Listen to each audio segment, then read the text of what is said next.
안녕하세요, 여러분. 언남입니다. 오늘은 이 여성분들의 알파 고스트, 그 다음에 남성분들의 첫사랑, 이 두 개가 어떻게 보면 비교선상에 놓여 있죠. 즉, 남자에게도 알파 고스트 같은 그러한 첫사랑, 여성이 존재할 수 있는가? 이런 부분이죠.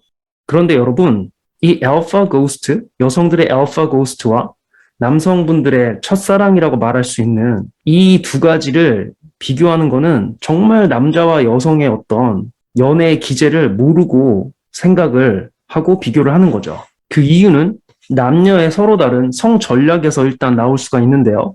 제가 그 전에 그 남녀의 성 전략이라는 영상에서 말씀을 드렸듯이 궁금하시면 여러분 제 채널에 플레이리스트에 가셔서 연애 부분에서 쭉 영상을 검색하시다 보면은 남녀의 성 전략이라는 영상이 있고 보시면은 좀 더 오늘의 영상이 이해가 좀 쉽겠죠. 어쨌든 남성은 어떤 quantity, 양적인 측면이 좀 더 여성들에 비해서 강조가 되어 있는 성 전략을 채택을 하고 있고 여성들은 질적인 측면, 즉 최고의 남성을 찾아서 그 남성과 아이를 갖는 그런 방식의 성 전략이 기본적인 부분이죠. 왜냐하면 이것만 봐도 알 수 있죠. 남성은 한 번에 여러 명의 여성을 임신을 시킴으로써 아이를 가질 수 있지만 그렇다고 제가 여러분 여러 명의 여자를 임신시키라는 말이 아니라 그게 가능하다라는 거죠. 생물학적 기제를 그냥 말씀을 드리는 거예요.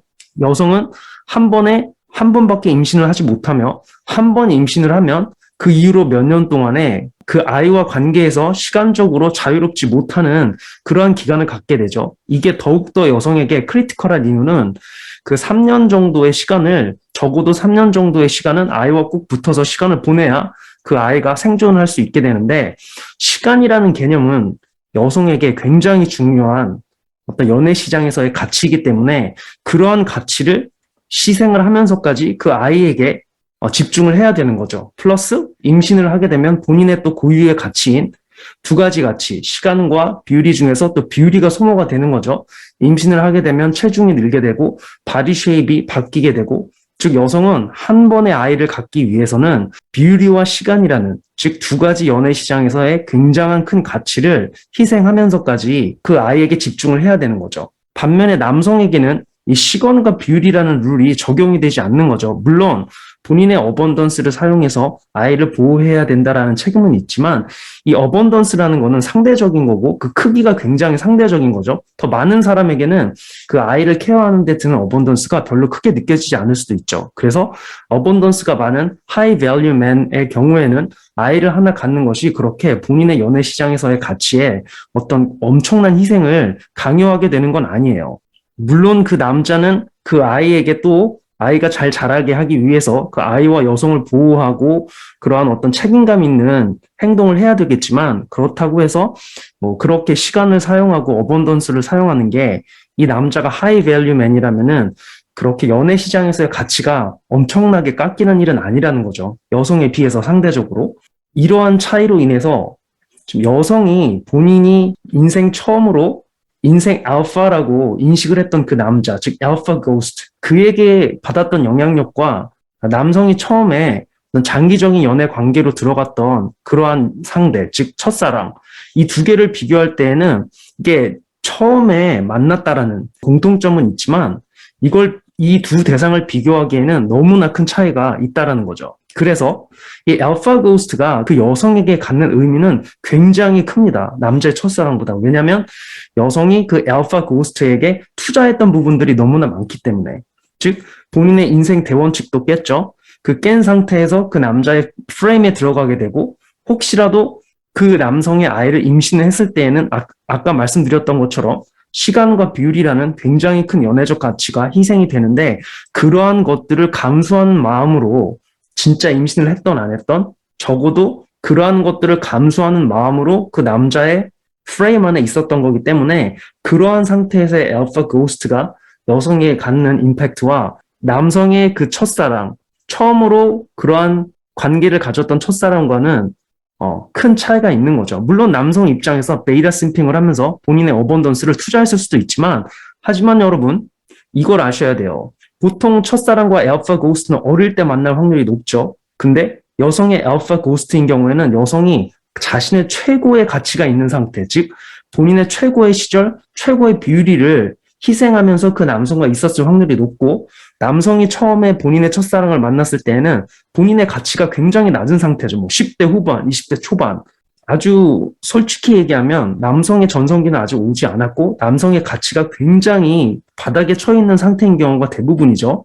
그렇기 때문에 남자 입장에서는 본인의 가치가 가장 낮은 상태에서 만났던 여자이기 때문에 아련한 추억으로 자리를 잡을 수는 있으나 본인의 투자를 엄청나게 끌어내서 썼던 그러한 상황은 아니기 때문에 그 첫사랑이 갖는 의미는 그렇게 크지 않죠. 설령 남자가 베이라스핑을 통해서 여성의 프레임 안에 들어갔었다 하더라도 그렇게 투자되는 어떤 어번던스의 총량이 별로 크지 않기 때문에 그 여성이 첫사랑이라는 그 여성이 그 남성에게 가질 수 있었던 임팩트의 크기는 알파 고스트가 여성의 최고의 시간과 뷰티에서 가질 수 있었던 임팩트에 비하면 상대적으로 굉장히 작다라는 거죠.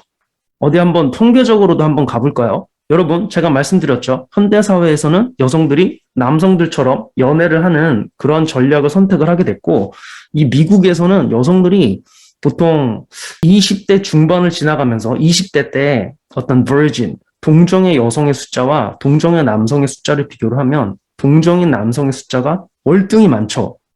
이런 상태에서 여성도 남성들처럼 연애를 하는 시대가 미국에는 이미 도래를 했는데, 그래서 어떤 남녀의 이혼을 분석을 해보면 미국의 ASA, 즉 American Sociological Association 사회학 학회죠. 여기에 통계 자료에 따르면 남녀의 이혼은 거의 70%가 여성에 의해서 시작이 되고 여성이 initiate 한다고 하죠. 여성이 신청을 하는 거죠. 이혼의 70%를 여성이 신청을 하게 되고 이러한 현상은 잘 생각을 해보시면 현대 사회에 여성이 남성들처럼 연애를 하게 됩니다. 남성은 꾸준히 옛날부터 여러 여성을 만나는 그런 성 전략을 채택해 왔고, 변한 게 있다라면은 여성이 남성들처럼 성 전략을, 그런 다다익선의 성 전략을 채택을 했는데 본인에게 맞지 않는 성 전략이죠. 그럼으로써 차이점이 뭐가 생겼냐면은 이혼율도 굉장히 높아졌을 뿐더러 그 높아진 이혼 중에서도 그 이혼을 신청하는 측면이 남성이 아니라 여성이 보통 70% 정도를 신청을 한다라는 거죠. 그전에는, 과거에는 여성이 이혼을 신청하는 경우는 거의 없었죠. 근데 현대사회에서는 여성이 이혼을 신청하는 일이 많아졌고, 그러한 이면에는 여성들이 남성의 성 전략을 채택을 해서 많은 수의 양적인 측면을 충족하는 데이팅 스트래티지, 그 다음에 메이팅 스트래티지, 상대 남성을 찾는 전략, 성 전략을 선택을 해왔고, 이러한 결과로서 여성들이 이혼에 있어서 더 많은 비율로, 즉 3분의 2가 넘는 비율로 신청을 하게 되는 결과가 나타났다라고 유추를 해볼 수가 있죠. 남녀 모두 연애 경험이 아직 충분하지 않은, 결혼을 하지 않은 상태에서는 남녀가 관계에 대해서 느끼는 만족이나 불만족도가 거의 비슷한 상태로 보고가 되었는데, 결혼을 한 상태, 즉 이미 충분히 어떤 데이팅 옵션들에 대해서 경험을 해보고 결혼한 상태에서는 여성이 관계에 대해서 불만족을 느낄 확률이 비약적으로 남성에 비해서 굉장히 높아진 거죠. 즉, 둘 다, 남성, 여성 둘 다 연애 경험이 점점 쌓여간 상태에서 결혼을 했는데, 여성의 경우에는 불만족이 훨씬 더 높아졌고 남성의 경우에는 그렇게 차이가 나지 않는다라는 거죠. 그거는 뭘 알 수 있냐면, 양적인 측면이 만족되는 상태에 어떤 성 전략을 여성이 선택을 하면 그 여성이 장기적인 관계를 다음에 맺고 유지를 하는데 굉장히 불리한 요소로 작용을 한다는 것을 통계적으로도 알 수 있죠. ASA에 따르면 미국의 공식적으로 인정이 된 사회학 학회죠. American Sociological Association이죠. 여기에서 더 재미있는 사실은 보통 미국에서 현재 결혼이 되는 상황에서의 남녀 관계를 보면 그 에피파니 페이즈에 있는 여성들이 베이라적인 공급을 할 수 있는 남성을 만나서 보통 물질적으로는 대부분 큰 문제가 없는 상태의 결혼을 하는 경우가 중산층의 대부분이죠. 미국에서.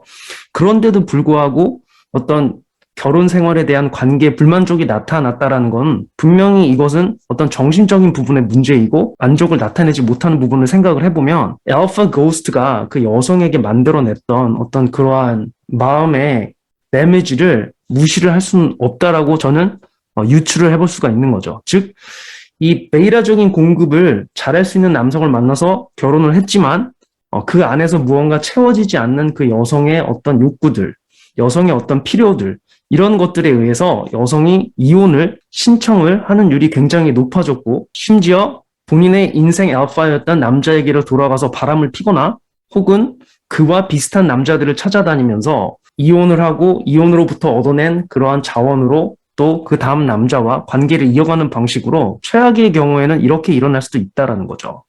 그래서 만약에 남자의 첫사랑이 여성의 알파 고스트만큼 그러한 큰 임팩트가 있었다라면은 이러한 현상은 보고가 되지 않을 확률이 높아야 되는데, 물론 이혼이 여성에게 더 유리하기 때문에 이혼을 하는 경우에 이혼하는 그러한 과정이나 결과들이 여성에게 더 유리하게 작용을 하기 때문에 여성이 이혼을 더 많이 신청을 한다라고 말을 해볼 수도 있지만, 하지만 통계에서 보면은 이 행복도에 있어서 관계에 있어서 보고된 만족도를 보면 여성의 만족도가 남성의 만족도보다 훨씬 더 낮았기 때문에 남성이 어떤 물질적인 공급을 더 많이 함에도 불구하고 이러한 관점에서 보면은 알파 고스트가 여성에게 남겼던 그런 어떤 임팩트가 여성의 불만족에 영향을 줄 수 있었다라고 생각을 할 수 있는 거죠.